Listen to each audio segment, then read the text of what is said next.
So first payment aggregator அல்லது merchant aggregator னா என்னங்கிறது தெரியணும். So several payment providers வந்து யாரு Razorpay, Pine Labs, Stripe, OnePay, Innovity. So இந்த மாதிரி நிறைய payment providers வந்து இருக்காங்க. இவங்க எல்லாமே அந்த pandemic situationல வந்து பாத்தீங்கன்னா again அதுக்கு முன்னாடியும் RBI வந்து லைசென்ஸ்க்கு அப்ரூவல் வாங்க தான் செஞ்சாங்க. More players are also expected to get the central bank clearance for payment. இன்னும் நிறைய பேர் வந்து payment aggregator license வந்து வாங்க தான் செய்றாங்க. So இந்த payment aggregator systemல நீங்க வந்து பாத்தீங்கன்னா so it is a payment aggregator is a third party service provider that allows merchants to accept payment from customers by integrating it into their website or apps. இப்போ வந்து ஒரு company இருக்கு ஏங்கற ஒரு company இருக்கு இந்த கம்பெனி என்ன பண்ணலனா ப்ராப்பரா வந்து ரெஜிஸ்டர் எதுவுமே பண்ணல இந்த கம்பெனிக்குன்னு சொல்லிட்டு ஆன்லைன் ட்ரான்சாக்ஷன் அக்செப்ட் பண்றதுக்கான எந்த பேமெண்ட் கேட்வேயும் இல்ல சோ இப்படிப்பட்ட கம்பெனிஸ் இவங்க வந்து என்ன பண்ணலாம்னா யாரு கூட வந்து Razorpayல வந்து ஒரு அக்கவுண்ட் வந்து ஓபன் பண்ணலாம் Razorpayல இவங்க வந்து ஒரு அக்கவுண்ட் வந்து ஓபன் பண்ணலாம் ஓகேவா சோ அக்கவுண்ட் ஓபன் பண்ணிட்டு அததான் மெர்ச்சன்ட்ங்கிறது இப்போ ஒரு Flipkart கம்பெனின்னு வெச்சுக்கோங்களா இவங்க தான் மெர்ச்சன்ட்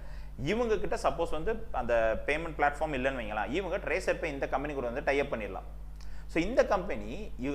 இவங்க இந்த Flipkart வெச்சுக்கோங்களா எக்ஸாம்பிள் இந்த கம்பெனிக்கான எல்லா பேமெண்ட்டும் Razorpay வந்து என்ன பண்ணுவாங்கன்னா கலெக்ட் பண்ணுவாங்க Razorpayலயே உங்களுக்கு எல்லா ஆப்ஷன்ஸுமே இருக்கும் Razorpay நீங்க வந்து கார்ட்ஸ் யூஸ் பண்ணி நீங்க வந்து பே பண்ணலாம் அதாவது அந்த Flipkartல நீங்க போறீங்க ஒரு பொருள் வாங்கும்போது சரி பே நவ் குடுக்குறீங்க பே நவ் கொடுத்து என்ட்ரி ஆகும்போது Flipkart உடைய வெப்சைட்டுக்கு டைரக்ட் ஆகுது Razorpay உடைய பேமெண்ட் பேஜுக்கு போகும் சோ Flipkartக்கும் பேமெண்ட் பேஜுக்கும் அந்த Razorpayக்கு நடுவுல வந்து டை அப் வந்து இருக்கும் நம்ம வந்து Razorpay ஓட பிளாட்ஃபார்ம்ல நம்ம கார்டு யூஸ் பண்ணி வந்து நம்ம பே பண்ணலாம் அது போக வந்து நம்ம வந்து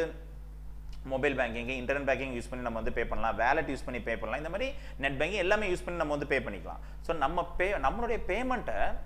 அதாவது நம்மளுடைய இந்த Flipkart உடைய பேமெண்ட்டை யார் இப்ப கலெக்ட் பண்றானே இந்த Razorpay கலெக்ட் பண்ணி வச்சுக்குது கலெக்ட் பண்ணி வச்சதுக்கு அப்புறம் ஒரு 2 டேஸ்க்கு அப்புறம் தான் என்ன பண்ணுவாங்க 10% 2% பிடிச்சிட்டு process பண்ணுவாங்க இன்னொன்னு இந்த கம்பெனிஸ்க்கு வந்து ப்ராப்பரா வந்து என்ன இல்லனா அவங்களுக்கு வந்து பேமெண்ட் ஆன்லைன் அந்த பேமெண்ட் சிஸ்டம் எதுவுமே இல்ல சோ அத இவங்க வந்து ப்ரொவைட் பண்றாங்க அதுக்கான கமிஷனும் இவங்க வந்து வாங்க தான் செய்றாங்க சோ அவங்க தான் payment aggregators அதுதான் payment aggregator is a third party service provider that allows merchants to accept payment from customers so customers வந்து payment வந்து accept பண்றதுக்கு நடுவுல வந்து இவங்களுக்கு ஹெல்ப் பண்றது வந்து யாருன்னா இந்த payment aggregator தான் by integrating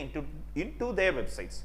so நீங்க pay now கொடுக்கும்போது Flipkartல இருந்து பேமெண்ட் கொடுப்பீங்க பட் ஆனா அது Razorpay வெப்சைட்டுக்கு வந்து டைரக்ட் ஆகும் அது third party ஓகேவா சோ அவங்க வந்து பேமெண்ட் இவங்களுக்கு பதிலா Flipkartக்கு பதிலா பேமெண்ட் வாங்கிட்டு அதுக்கு அடுத்து தான் வந்து என்ன பண்ணுவாங்க Flipkartக்கு வந்து காசு வந்து கொடுப்பாங்க சோ இதான் வந்து நடக்கும் சரியா இதான் நடக்கும் இதுல வந்து நமக்கு ரெண்டெண்ணம் இருக்கு அக்வயரிங் பேங்க்னு சொல்வாங்க இன்னொரு இஷ்யூயிங் பேங்க்னு சொல்வாங்க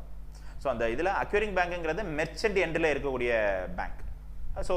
இப்போ Flipkart கம்பெனி வந்து SBI ல அக்கவுண்ட் வச்சிருக்காங்க அப்ப அவங்களுடைய பேங்க் வந்து அக்வயரிங் பேங்க் வந்து SBI அதே மாதிரி நான் வந்து இப்போ வந்து Flipkartல பொருள் வாங்குறேன் எனக்கு எங்க அக்கவுண்ட் வச்சிருக்கானே இந்தியன் பேங்க்ல வச்சிருக்கேன் அப்ப எனக்கு இஷ்யூயிங் பேங்க் வந்து இந்தியன் பேங்க் சோ இவங்க ரெண்டு பேருக்கும் நடுவுல யார் வந்து ஃபங்க்ஷன் ஆறா இந்த பேமெண்ட் அக்ரிகேட்டர் வந்து ஃபங்க்ஷன் ஆறாங்க ஏனா மெர்ச்சன்ட் வைக்க அக்கவுண்ட் இருக்கக்கூடிய பேங்க்குக்கும் கஸ்டமருக்கு அக்கவுண்ட்ல இருக்கக்கூடிய பேங்க்குக்கும் இருக்கக்கூடிய காசை வந்து கரெக்ட்டா கலெக்ட் பண்ணி அதுக்கு அடுத்து மெர்ச்சன்ட் உடைய அக்கவுண்ட்க்கு டெபாசிட் பண்றது வந்து யாரு ஃபண்ட் அனுப்புறது வந்து இந்த பேமெண்ட் அக்ரிகேட்டர் தான் ஓகேவா சோ நிறைய பேமெண்ட் அக்ரிகேட்டர் சிஸ்டம் வந்து இருக்காங்க Razorpay Pine Labs Stripe